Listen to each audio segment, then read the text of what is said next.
Bingo Blitz rules. If your bingo has ads in it, That's not a bingo. if it doesn't have the coolest tournaments, mini games, and the most breathtaking design, Nope, not a bingo. if your bingo moment makes you feel so excited that you just want to burst in joy and scream out loud, bingo! Sorry, so you're playing... Bingo Blitz? Now that's a bingo. Discover a world of excitement with Bingo Blitz, the #1 free bingo game. Download Bingo Blitz and play for free. Now that's a bingo.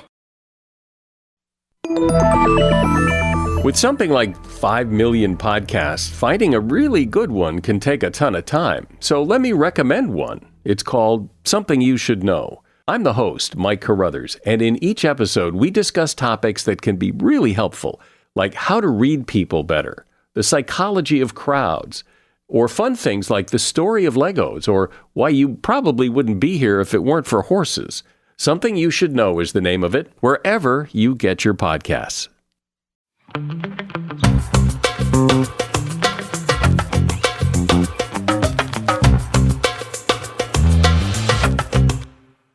Where's my dad? I'm all alone. Welcome. I made Jules. Do you want one? I'll make you one. What colors? Yeah, you can make me one. Okay. Pink. Okay. I made bracelets too. Nice. Do you have a kit? I just bought beads and then I just dumped them all out. None of them are organized, and then I organize them while I do it. That makes more sense to me. Yeah. Because it's the hunt and pecking for it. That's what tingles my brain. It's like a puzzle. Mm-hmm. I'm searching for them. But then sometimes they don't do them with all the lights on, and then I turn the lights on and I go, these aren't the right colors. You know what you need? The glasses with the lights on them. That paired with the little binoculars that like optometrists Oh, that's what I was have. thinking about. I thought there was one that has They have both. both. Yeah. Yes. And you know who also saw me struggle taking my glasses off reading up close, and they said, you know what? And I go, bifocals. I already fucking know. My mother-in-law. She was like, you need to get. I was like, Melissa has already brought this up For years. She was like, I'm saying, like, and these ones they work well. And I was like, okay. Did you try them on? No. Because here's the thing. I hate trying other people's prescriptions on because these are people who wear glasses like all the time. And I just throw my glasses on when I like have to. And I realize like, oh, goddamn, I should be functioning with a higher vision at all times. Like, Yes. And, if you should not be going, oh, you didn't have to clean today because I'm not wearing my glasses. first of all, you should say thank you for that. You're welcome in advance. I always clean, except for when I don't. Where's this bruise on your arm from? Oh, I got a boost. Okay. I got boosted yesterday. They were like, you don't have to. And I was like, I want to. If I could be here every day and get a booster, I would. Mm-hmm. And they're like, well, are you immune compromised? And I was like, yeah. And then they're like, well, what about him? And I said, well, he lives with me and I only ever get sick from him. So adjacent, yes. And so then we both got boosted. Nice. It was the best boost I've ever gotten. I was like, you have a wonderful technique. And she like laughed. I go, ma'am, I'm not kidding. Like, you're very good at this. I would recommend you to her if I could. The last person that I had was spectacular. It's a skill. It is. And I think also the needle matters for me. Oh, yeah. She used that retractable needle. Uh-huh. Oh, The yeah, one you that- told me about that one. Mariah Carey used, and people were saying that she didn't actually get boosted. And it was like, no, it's a retractable needle. You Like, idiots. Why do you all think, like, especially because like she Why? had access first. I go, of course Mariah Carey has access to better things Yes. than you. Quicker. Yes. What do you mean? Well, welcome to Don't Blame Me. What a good podcast. Do we warrant being good? Well, good is a state of mind. So we're good and we're great and we're Yeah. fantastic. But like, am I in the state of mind to accept that? Toxic energy. Get out of here. It is August. It is Leo season. I'm thriving. Your hair looks great. Thank you so much. You can check it out on the Patreon. I haven't been wearing my glasses, so I haven't totally been able to tell if it's a big difference. Because I'm not kidding. Like, that's truly how it is. And I didn't wear them when I was getting it done. But if you saw my vlog, I was debating, like, do I get my hair done before my birthday? And Mott's was like, emotionally, yes. Like, I do think it'll be a good call. But my hairstylist went into labor. And so, like, it wasn't going to be from her. So she gave me a recommendation of someone who she's worked with, who I've also worked with before. She did a wonderful job. Coco, throw up like a side by side from last week. You know, because I'm on the other side of it, I've come out the other end. I can't appreciate it, but boy, oh boy, is that shady. I wasn't being shady. No, but I just wanted to show the it's difference. going to be one of those things that like, I will realize it is a huge fucking difference. Yeah. Looks good though. Thank you. I'm warming it up because I'm not allowed to go red. Why? Because, Shaylee's right. She's just like, I think you would like it, but she's like, there's no way in hell you're going to do the upkeep for it. And then you're going to hate it. What about even like a little strawberry? Yeah. So that's like my goal is to just keep warming up the highlights. So it will be warm. Mm-hmm. And so then if I have more like some strawberry, more redder, warmer highlights, when those fade, because that's what happens with red hair. It just fades like so fucking fast. It'll blend in with the rest. Because she's like, you're just not going to do the upkeep of real red. And then you're going to look like you've been through the washing machine like 15 times. Like I'm just going to look That's a vibe. diluted. It is a vibe. And with peace and love, that is Lily Marston's vibe. That is not my vibe. I found a video that somebody was talking about how seriously white women take blonde hair. Melissa? And I meant to send it to you. Maybe I did send it to you. No, it is so fucking true. Yeah. It is huge. And I will say, I bookmarked it. I'll definitely send it to you later. I'm no longer where I used to be because what happens is everybody like, you can't be blonde enough. You can't be blonde enough. And then one time you go platinum and then you go, I'm good now. Mm-hmm. And that's where I've been. I'm good now. I like the blonde. I like the brightness, mostly because I have a low contrast face. I do. I have a low contrast face. And so like having a high contrast hair color doesn't really fit with me so much. But I don't ever need to go platinum ever again. Okay. And my hair is recovered. So like. It's very healthy. Looks good. Thank you. Thank you. Thank you. So welcome to Don't Blame Me. Hi. A podcast brought to you by two incredible, phenomenal, spectacular. Blondes. I mean, my hair is white right now. It's not blonde. It's white. See, this is my toxic blonde mindset. I go, that's still blonde. No, it's not. It's a white. It is white. But yeah, we're great. Listen, don't blame me. It's a call-in advice show. Actually, now you can write in too, which we do have. We lowered our standards. We did lower our standards. We have a write-in from Instagram this week. You can give us a call at 310-694-0976 or send an email to meganpodcast@gmail.com. or send us a DM. Mm-hmm. So the requirements to call, write, or send a voice memo. I guess not so much write, but We should have our "but am I wrong" writing. the criteria. Yeah. Okay, so that's 300 words. Hey, good thing to remember. 300 words or less. And this with the voice recordings, it's 3 minutes or less. So write that, speak that. Speak now. Or forever hold your peace. I was doing it Taylor Swift. Isn't that something? No, it is. Great. It's good job. Look at me. You did it. Good job, bud. So give us all the information. Tell us what's happening. Tell us whether it's drama, whether it's not drama, gossip, whatever is happening that you need our advice on. You need our sage words of wisdom, and we'll give it to you. We'll bring it. And you can let us know what level you need us to bring it at. If you're like, I need you to low-key bully me into doing what I have to do. Or you can say, I'm a sensitive, sweet little flower. I need you to gentle parent me into making the right decisions. Just let us know. Let us know. We're adaptable. I can take direction. I would like to... And we're on Patreon if you want to watch the video. Catch some of the more nuanced bits. I would like to issue an apology. Oh my God. Pull up your notes app. Read it. I'm just going to post Throw it on screen. Last week we had a call about someone's cousin getting a divorce.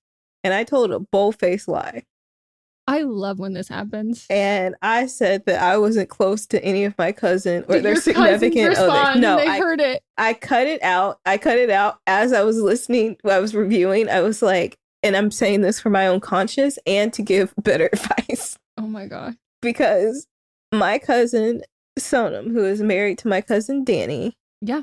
I am incredibly close to You're her. very close to her. I literally know her name. And when you were like, I'm not close to any of my cousins, I was like, Why damn, did you say? Melissa, I was like, damn, shit must have happened in the last week. Why Like, did it you was like say some beef because we were running so late and we were already cutting out, like, okay, cut this out. Okay, cut this out. Okay. We were sidebarring left, right, and center. And so, like, it was my bad for not breaking it up We after. were early for Don't Blame Me, so that is not. No, but like, I was trying to do my best to not interrupt. Okay. But I literally, like, in my mind, I was like, mental note, like, Yeah. what happened? I was like, did they get divorced? No. Okay. And so I would like to issue an apology, even though I cut it out so no one would know, but I know. Yeah, it's weighing heavy on your Yes, soul. it is. It is. Because you're very close. And also, I would like to say that now that I'm in that mindset, if Danny and Sonam were to get a divorce, I would be like, sorry Danny. Facts. I already know what you would do. So to the person that called, I completely understand you now. I apologize. I was tired. I said while we were recording, Yeah. I was incredibly tired. I think I had been up since 7 o'clock in the morning. Her cousin. That's how tired she was. And if I were in that situation, I'd be like, Danny, I need to know everything. Like, she would have had to like murder someone. Yeah. And even with that, Who did she was murder? probably justified. Yes. Who was it? Yeah. So, yeah. So you agree with my thing of saying, if it'll hurt their feelings, just lie. Yeah. There you go. Thank you. And I knew one day we'd get there where Melissa finally agrees with my advice of just lie. Yeah. So, Wow. Glad you got that off your chest. it's been weighing. When I was reviewing the You episode were like, on Sunday. What is this bitch talking about? Yes, I literally cut it out because I stopped and I paused and I was gonna text you, but then I was like, I need to come clean on the podcast Yeah. because I need to give some better Like, I advice. can't believe I spoke that into like the ether. Yes. That is so fucking funny. Anyways, thank you for issuing that apology. I think it's a really good one. And shout out to all the cousins out there. Yeah. Normalize lying Mm-hmm. when it serves you. When it serves you. Anyways, we'll hop on into this. And No, let's take a break. okay. Bye. We'll see you in a minute.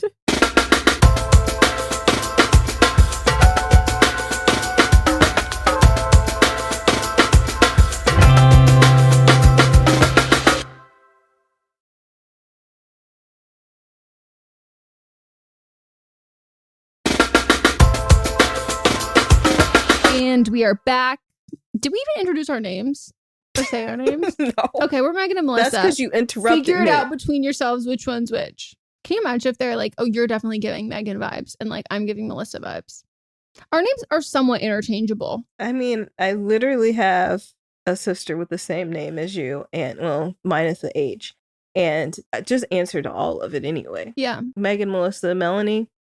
Then my parents will be like, I'll sit there and look at them and then be like, you knew who I was talking to. So, Did they have backup names? Like if there were more of you, like, do you think it would have been, they would have had to get creative? no, because Melanie was a surprise. Oh, we all were surprises as it was. So, Yeah. so there weren't backup names. I love when like people start with a theme, but like specifically like Irish Catholic people, and then they like, don't stop having kids. And then they just have to, or when they start with a Z and then they have 6 kids and they go, throw a Z in front of that one. Throw a Z in front of that one. But M is a good one. M-A is also another, like, Yeah. endless supply. Yeah. Melanie's name was going to be Maya. What's up, everyone? It's Noah Daniels. Hey y'all, I'm JJ. Hey guys, it's Kat. And we're your hosts of the Real Hauntings podcast, where we bring on guests who share their first-hand encounter ghost stories and supernatural experiences. Now on to the trailer. I've been warned to not tell this story, but I think because of the way it ends, it's okay to tell this story, because some people say that with certain entities, to like speak of them or talk about them or in any way like portray them as powerful will attract them to other people. The creepiest thing about it to me is a lot of times it would wait for me to notice it. Like, it would just lay its arm out like this, and then I'd be like, where is it? Where is it? And then I'd see it, and then it would just slither back. For more information on the Real Hauntings, Real Ghost Stories podcast, make sure you check out Real.fm to learn more about our podcast and many other amazing podcasts. we like this show called Maya the Bee. Cute. And so we wanted Melanie's name to be that. But then they changed it last minute. Didn't tell us. It's like, this is Melanie. And you're like, who the fuck is Melanie? Where's Maya? Yeah. But we have a Maya now, Yeah. which is Megan's kid. So it came back around. Bzz. It buzzed back around. Mm-hmm. Love that. Anyways, so first up, we are starting with a submission from Instagram. So you can slide into our DMs now and we'll give you advice on the podcast, not through the DMs. Mm-hmm. I'm 23 female. A big life change is coming as I got into veterinary school in London. I almost said good day, mate, like you're Australian. Cheerio. My long-term partner, him is 20, who is 26, is not moving with me. We've discussed multiple times that him staying in the States could be best for everyone. We know that there's an exact end date along with extended periods of breaks. I think this distance allows me to focus on school as it'll be 29 credit hours a semester. I'm not worried about either one of us losing feelings or cheating. I'm just worried about this transition. We've lived together for 4 years now, and I will have a roommate as I cannot afford to live in London alone. What can I do to help smooth it out? He is helping me move, and I'm taking my dog with me. I'm still anxious about making new friends and stepping back into school. Any advice is appreciated. For context, I've always wanted to be a vet and have been in the field since I could work. I'm not going to lie. I think this is a long time, and the transition from going to from living together to not living together is hard. Yes. So I would say keeping an open mind and an open line of communication that like this might not work out in the sense that like he might be like, I just want to come and like live there like after 6 months, after a year, or like the last year or something like that, or even like living there for a year and him working remote and doing stuff like that. I just think that it's a long time to go backwards in a relationship. And I know some people who did long distance through med school and the person did their maybe it was their residency, but they did something like, and then their partner went and studied abroad. And so they got like, were very, very far, but they never lived together. And they ultimately ended up moving in together while they were still long distance and kind of ending the long distance a little bit sooner.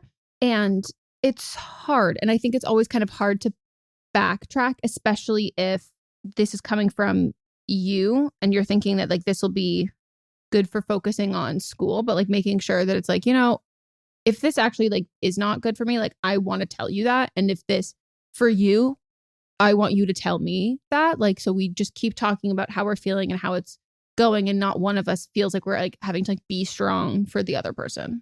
Yeah. When I was planning on going to dental school, they highly recommended that your partner come with you to all the interviews, come with you to campus, like be there so they know, go to orientation with you so they know exactly what they're getting into, and to be in the same place as you. Yeah. Because what is happening here is that y'all are moving apart. You're going to be, the time difference is going to be. Oh, shit. Yeah. So you're going to be busy with school plus the time difference.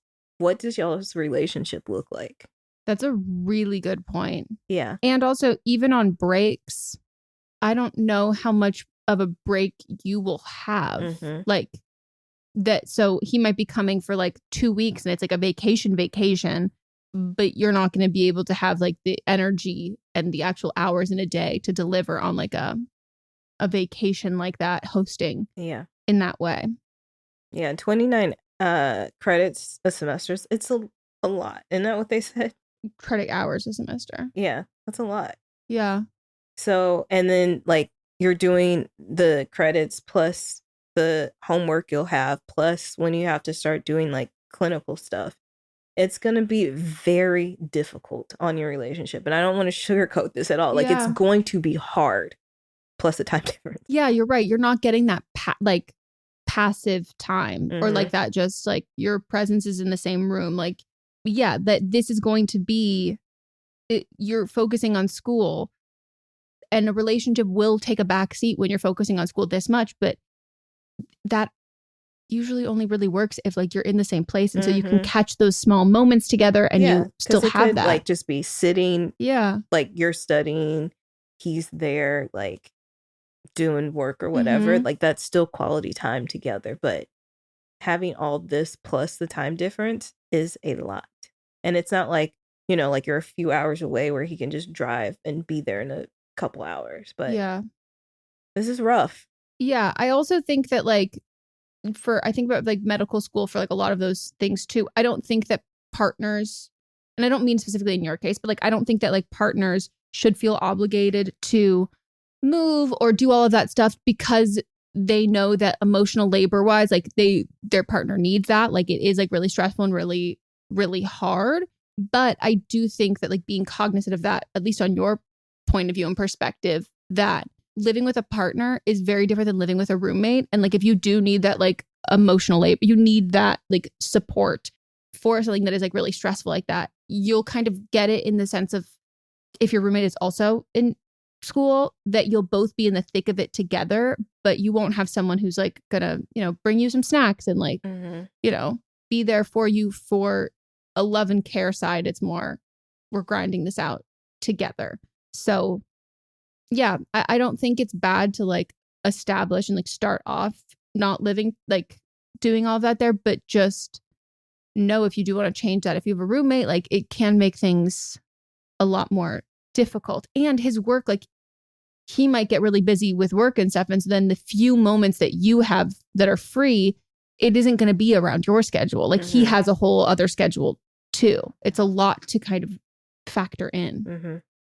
So I think in like on paper, this makes like sense because it has an end point and all of that. But like 4 years is a very long time, and going from living together to not living together.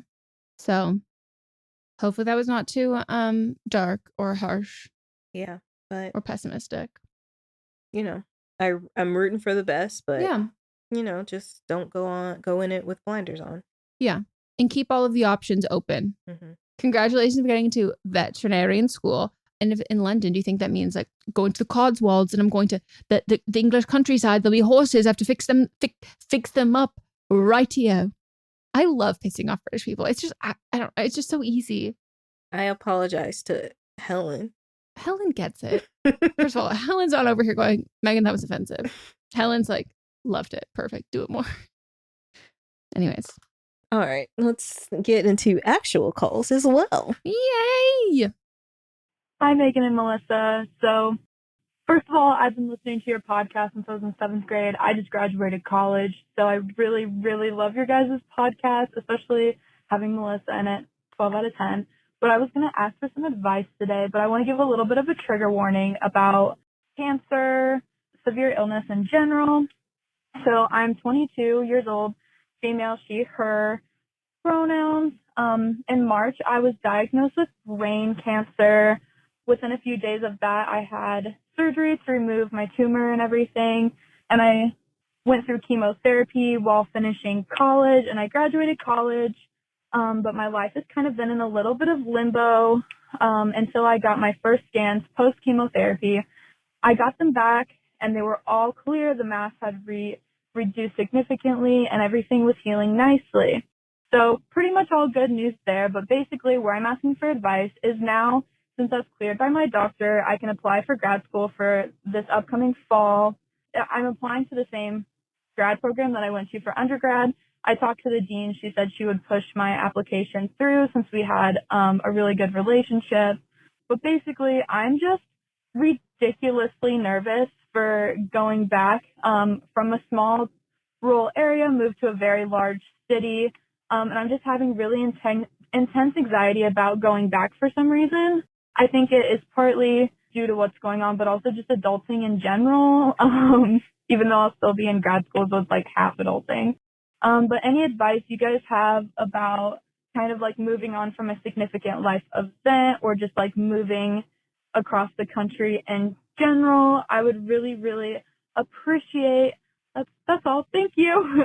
I have some extra time, so I'm a Capricorn. Okay, I know that's the same as mine. Okay, bye. Yeah, that was me. I literally went, I love it. I love a Capricorn. First of all, congratulations. Yes, that's amazing. So, did they say that they lived on campus before or no? I don't know. I was stuck on the part where they said that they been listening to the podcast. Yeah, Melissa and I were trying to do the math, and it doesn't math. It does not math. And Melissa was like, that didn't how it happened. And I go, you know what? Maybe she's not great at math. And as someone who's not great at math, like that's okay. Maybe you're watching Megan's videos. Yeah. Or you just skipped a bunch of grades. Or you couldn't do quick math, which neither can I, or you were just like exaggerating and being dramatic for the sake of it, which I also do. And like, I was like, no shame. A 7th grader was watching this? Yeah. And then you said you graduated college, and it was like, No. how does any of this work? So, I mean, and I can be totally off base here. Take what serves you and ignore what doesn't.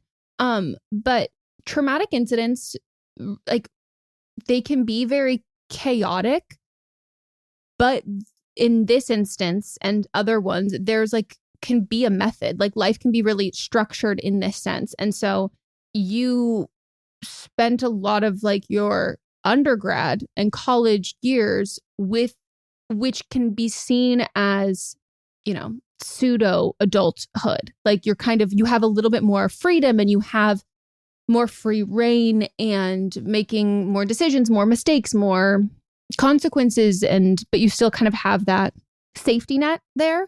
But it's a lot of people like exploring their independence. And then you had something incredibly structured and regimented during all of that. And so that to me would definitely be like scary, because even though it is not a positive or happy experience, it's a schedule, and it's something that like, if you know what to expect, like there are things you can't predict and things you can't expect, but like, you know that like I go here I do this, and there's a plan, and someone else has made the plan for you, and you just, you do what you can in it. Hi, I'm Jennifer, a founder of the Go Kid Go network.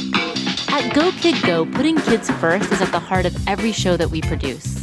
That's why we're so excited to introduce a brand new show to our network called The Search for the Silver Lining, a fantasy adventure series about a spirited young girl named Isla who time travels to the mythical land of Camelot. Look for The Search for the Silver Lining on Spotify, Apple, or wherever you get your podcasts. But now you're having freedom and you're having independence without that structure, and that's kind of like it's a little bit of like an adjustment. Yeah, I went from smaller area to bigger area for grad school. But I will say in grad school, it's so insular. Like, I did not leave the bubble of Westwood except for to go to my internship. Yeah. And so like, it still felt like a very like small area. Yeah. And so I think like when you're in grad school, location, depending on what you're studying, it doesn't matter. Yeah, like, because you're going to be with the people that you study with all the time. You're going to go to the college. If you're somebody that goes to bars, you're going to go to the college bars. Like, you're going to be studying and partying and doing whatever you do with the same people, regardless of where you are. That's true. Most of my friends who are in grad school, like, I didn't really talk to them for those 4 years, and they only hung out and talked to people who are in grad school with them, and they stayed in that spot. Yeah. Yeah. So I really, really don't think you have that much to worry about. Yeah. And the gossip's going to be hot. I like that. Small town gossip is hot. But again, it's going to be in your community of other students and not much else. And I think that it is probably even more insular than undergrad. Like, and you don't have to put in as much legwork to like, socialize, make friends, like, and all of that. You're not casting as wide of a net with like your classes and all of that. So you'll have the same people in your classes and your social circles, and you'll have similar interests, at least one. Yeah. You at least have one similar interest with most of those people. So I would also just like recommend, I don't know if like you're in therapy or if you are in any sort of like group therapy or like support groups or talks, or if you like journal, or if you like to draw or do something like, but like anything that you can add into your, or even like a dance class or painting or a TV show that you, or a book series that you like, and if you want, or joining a book club or something that you can incorporate structure that isn't stressful into your life in grad school. Like, because even though you have all these things that you're kind of working towards, you've just been powering through a lot of everything, and knowing that like structure and schedule and like regimented things can also be good for your not just physical health, but your mental health, and give you those kinds of needed breaks, because this is also like a very traumatic experience to kind of just like then go back into school. And I don't think that that's a bad call at all, because even though you manage to still be able to do undergrad, like you do sacrifice a lot of things, but making sure that you're enjoying the day to day, not just like the destination of like finishing, because grad school is like really fucking hard. Yep. I don't even know what you're in grad school. It doesn't even matter what you're in grad school for. Like grad school is just it's so hard. much time. Yeah. And so having something to like look forward to every week to kind of bring that into you. And like I think like a book club would be also a great way to like make friends who maybe are in, like if there's schools nearby that aren't your school too. I just don't think you'll have the time. That's fair. Very, very fair. Or just like, you know, get into a book that you read, and you read that book you finish the book after in the whole process of 4 years of however long it takes you to do grad school. All right. Well, there's our advice. Hope you enjoyed it. We're going to take a break now. Woohoo!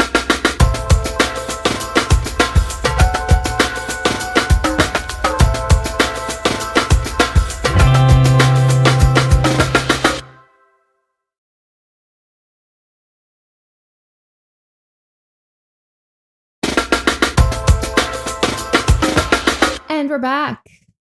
Hey ladies, I'm just going to get right into it. One of my biggest triggers is the sexualization of my body. As a young child, I matured physically faster than I did mature mentally, so I did not get to choose how my body was viewed or treated as a child. So oftentimes I was sexualized and I was too young to know that it was wrong, and I feel very, very insecure about that now as an adult. I talk about this a lot with my friends because certain things make me feel very gross and icky about myself. For example, me wearing a regular outfit and someone making a comment about my butt, or wearing a swimsuit around my girlfriends and them talking about how big my boobs. And even though they probably think that they are complimenting me, it's just very hard for me because I cannot wear or do regular things that my friends do without being viewed as sexual. It just reminds me of being a child and never being in control of how my body is viewed. So when I went on the beach trip a couple months ago, I explained this to the girls there after they asked me why I'm 21 years old and I have never posted a photo of me in a swimsuit. I got emotional explaining it and I started crying. My closest friends on that trip, let's call them Fifi and Tiara, I have known them since I was 12 years old. So they have seen me go through my relationships and evolve from a girl to a woman, and have heard me more than anyone else in the world talk about how triggering my body is because I feel like I'm seen as an object. Last night, a friend called me, and a conversation that happened on the trip months ago without me in the room came up in conversation. After I cried, a girl on the trip that I was not close with said, I feel so sad for her, I just didn't know what to say. And without me in the room, Fifi responded and said, yeah, growing up, it was just hard for her because me and Tiara were always much more skinny than her, so she felt self-conscious. This hurt me so badly because if anyone would understand the relationship I have with my body, it would be them. They were there every relationship I had with a boy, so they know how I was treated. Never once have I called myself big or said that I was overweight. So do I confront them and ask if they understand my trigger, or do I just try to bring it up in conversation and just re-explain? I just find it hard to believe that after 10 plus years of friendship, they get sexualization mixed up with feeling sad that I'm not as skinny as them. I feel very betrayed by this, and I would love to know what y'all would do. Love the podcast so much. You can be harsh if you need to. Bye, ladies. Well, growing up, I got boobs and a butt before most people. And the boys would make comments. They talk about me like wearing a bra. And this continued. I think just because I moved away, it kind of stopped. And I moved a lot when I was a kid, but like this was like my 6th grade. Yeah. 6th grade was 6th and 7th grade. I was in the same place. And this was it was my life. And the thing is like my boobs weren't big. It was just I had them before everyone else did. So I completely understand where you're coming from. I don't think I like really accepted my body until I was actually around your age, where I was like, this is my body. Like I can do whatever the fuck I want, and I love my body now. Like, and I'm at the point, and I know you're not there yet, but I'm at the point now where I love people talking about. Yeah. While we were recording, I was like, oh, I will stop talking about you. And Melissa's like, no, keep complimenting me on my ass. But it's also like consensual, like from people that I like. Yeah. And friends. And like, but like I've had like one time when I was in college, I was like at this bar, I think. I don't know if, and this man was like jiggled the bottom of my butt and was like, "You got a little tootie booty." And I was like, "What the fuck does that even mean?" And I guess because I was smaller bodied and then had a little butt at the back. Okay, but like toot to me is fart. Yeah. But like it was a compliment to him. And I was like, don't fucking touch me. And it made me feel gross. And then like other girls were like, why are you being weird about this? And so that kind of makes me feel like how your friends are, but like in a different way. Yeah. And I think, and I hate to say this about other women, but I truly think that they're jealous and that they have their own body insecurities and they're projecting them onto you because you probably got attention. Well, you did. You got attention because of the way that your body was. And so then they're like, well, it just didn't happen to us because we were so much smaller than her. Yeah. I mean, so I would say that there is a dangerous thing about like the phone tag because there is a chance that this third party person who has then told you this they're projecting and they're not remembering the nuance to this. And there's someone who actually doesn't know you as well. And so they're not describing that post conversation when you weren't there with accuracy. But I also, I think that there's the other side of it that like it's also, I think, just as likely that one of them or both of them is going through their own body image issues. And so therefore they're so encompassed in their own like struggle and like living in the thick of fat phobia that they project they can only one track mind, that they're so concerned with their own bodies that they can only assume anyone else who has issues with their bodies it's that, and that they're rewriting history and all of this. Or that there's some people, and like we hear about it a lot you'll see it in like media where it becomes the, well, what were they wearing kind of comments that you see coming from women. And it's like women who have felt so invisible to men specifically that they think that people who get unwanted sexual attention, they don't think that's fair. And that it's like, well, no, I would want that. That's that's like, you're just not like, oh, it's just that's a them issue. And they become bitter about unwanted sexual attention, which is not on you. Like that's a whole fucked up shit for someone else to be processing and deal with. And I would say like, if this is like super out of left field, you felt like this isn't aligned with how they've been, it's like, has something happened? But if you've been friends with these people since you were 12 and only recently you had to have a conversation with all of these friends, including them, to stop making comments about your body, how much have they been listening? You know? Because like, that should be something like, if I had been friends with you since we were 12 and you brought something, and other people that were mutual friends started like saying things like, and I knew that those things made you uncomfortable. And I also knew that like, you're not necessarily like wanting to like pause the conversation. So like, hey, don't do this. Like the second like you went to go to the bathroom, I'd be like, hey, like this, I would do recon as a friend in the interim, not wait for those people to ask me about it and then be like, oh, well, like if you know something makes your friend uncomfortable, I think it's also up to you to know, would they want you to say something in the moment while they're there or hold off and wait until they're not around?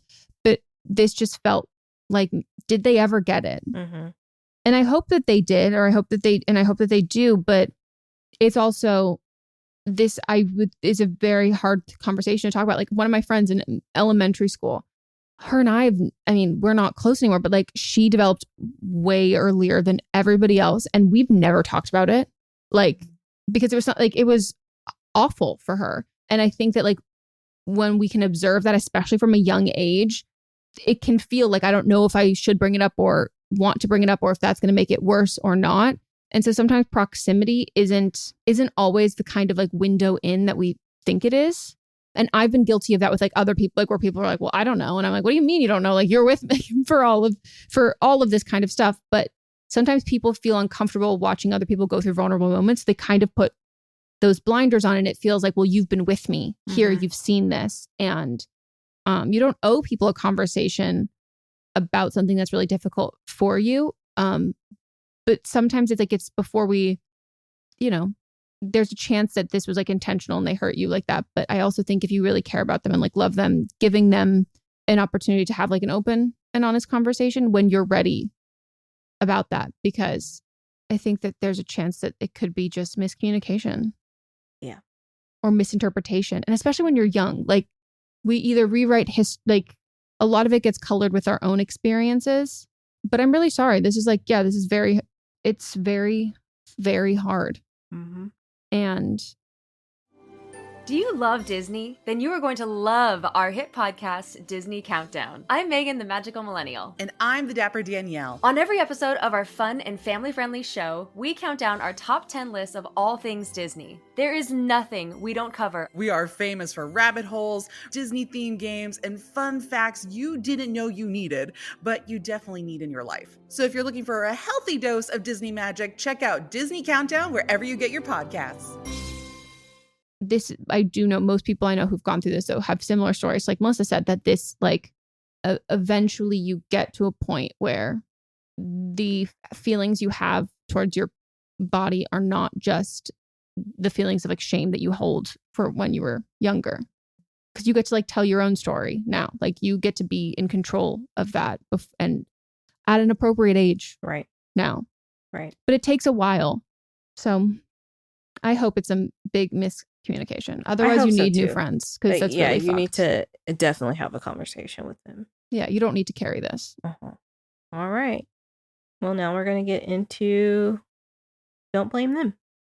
My thing. So Don't Blame Them, if you were curious, is when a listener calls in with their own advice pertaining to a call we played on a previous episode. And I guess now that we've opened up calls to DMs, you could probably send us a DM or an email or message, write it on out, and let us know. Maybe they had some truly personal experience, like I've been through this exact same thing. Did I call? This is crazy. Or it could be I work in that field, or you mentioned something. If someone has there's some tie. 7 degrees of bacon. You don't want to say Kevin? Sure. All right. Ready to play? Mm-hmm.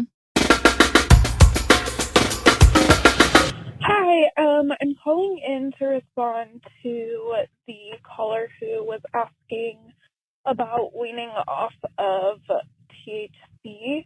I would recommend potentially if they have a medical card and their dispensary sells CBD, I would recommend using either CBD vape, or sometimes they have CBD cigarettes that don't have any THC in it.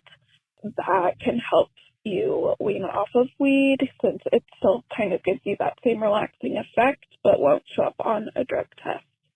So good luck to the caller, and I agree with everything else that Megan and Melissa said. Cool. Just don't use vape. No. Don't vape. But yeah, I mean, for me, THC and CBD, completely different effect. Totally different effect. If it's like the anxiety, though, like that can be helpful. One helps my anxiety, one gives me anxiety. But yeah, just say no to vapes. Like, regardless of what air, nicotine, weed, anything, like it is your lungs like truly don't care like what it is. They don't know the difference. Like, it's just not good. And the oral fixation and addiction of that is really, really hard to kick. Just suck some dick. Exactly. Do it. Yeah. Suck some dick. And if you're going to have like an oral fixation, dick and lollipops don't give you popcorn lung. Correct. Lollipops might give you cavities, though. Cavities over you can get teeth removed or replaced or like all of that, but like you're not getting a lung transplant like on a casual. This is true. With Novocaine. Like, that shit is fucking intense. And I say this as someone who's one of her best friends is so fucking addicted to his goddamn vape. Literally, he lost it and he was like ripping her at the house. And I was like, we just said before, I was like, are you going to quit? And he was like, yeah, no, I can quit anytime. And he lost it. And I was like, Bitch, He did that at your birthday party too. It's even fucking worse. Yeah. So if you want to check out our Patreon, support the show, please do. We are doing a lot of live streams this month. Yes. I don't know when we're going to do them, but me neither. Because you've got Friday. No. And then I'll be gone 2 weeks from then. But we'll figure it out. Follow our socials everywhere. Give us money. Goodbye. Bye.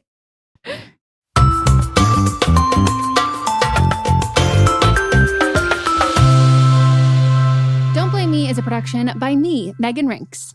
And me, Melissa D. Montz, plus Diamond Imprint Productions. Post-production sound and editing by Coco Lorenz. Production assistance by Melanie D. Watson. And music by Giacomo Picasso and Ryan Hunter. Hey, are you ready for some real talk and some fantastic laughs? Join me, Megan Rinks. And me, Melissa D. Montz, for Don't Blame Me, But Am I Wrong? We're serving up 4 hilarious shows every week designed to entertain and engage and, possibly enrage you. In Don't Blame Me, we dive deep into listeners' questions, offering advice that's funny, relatable, and real. Whether you're dealing with relationship drama or you just need a friend's perspective, we've got you. Then switch gears with But Am I Wrong, which is for listeners who didn't take our advice and want to know if they are the villains in the situation. Plus, we share our hot takes on current events and present situations that we might even be wrong in our lives. Spoiler alert, we are actually quite literally never wrong. But wait, there's more. Check out See You Next Tuesday, where we reveal the juicy results from our listener polls from But Am I Wrong? And don't miss Fisting Friday, where we catch up, chat about pop culture, TV, and movies. It's the perfect way to kick off your weekend. So if you're looking for a podcast that feels like a chat with your besties, listen to Don't Blame Me, But Am I Wrong on Apple Podcasts, Spotify, or wherever you get your podcasts. New episodes every Monday, Tuesday, Thursday, and Friday. Hi, I'm Jennifer, a co-founder of the Go Kid Go network. At Go Kid Go, putting kids first is at the heart of every show that we produce. That's why we're so excited to introduce a brand new show to our network called The Search for the Silver Lining, a fantasy adventure series about a spirited young girl named Isla who time travels to the mythical land of Camelot. During her journey, Isla meets new friends, including King Arthur and his Knights of the Round Table, and learns valuable life lessons with every quest, sword fight, and dragon ride. Positive and uplifting stories remind us all about the importance of kindness, friendship, honesty, and positivity. Join me and an all-star cast of actors including Liam Neeson, Emily Blunt, Kristen Bell, Chris Hemsworth, among many others, in welcoming the Search for the Silver Lining podcast to the Go Kid Go network by listening today. Look for the Search for the Silver Lining on Spotify, Apple, or wherever you get your podcasts.